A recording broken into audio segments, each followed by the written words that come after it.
earlier on in the series, I talked about this idea that the dragon's talons kind of work their way into us very slowly. And over time, we end up having a significant investment in Babylon and those things that Jesus is saying come out from her, that we actually, there's a lot of us in her. And so what ends up happening is that I think we need some discernment from God. We also need to ask some good questions. And one of the questions that I would say that helps us to determine where we're turning to Babylon instead of to the Lord is, where do you go for comfort? When something is not going your way, where do you turn? What do you turn to? Who do you turn to? How do you turn to those things?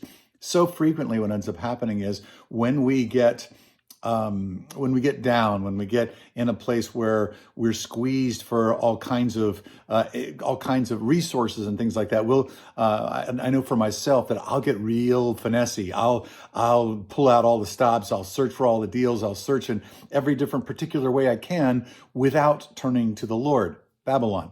We might turn to alcohol or to some kind of substance or pornography or some kind of thing like that. What do you turn to for comfort when things aren't going your way? What do you turn to for comfort? It might be just going and pleasing people and doing things that are really pleasing to people.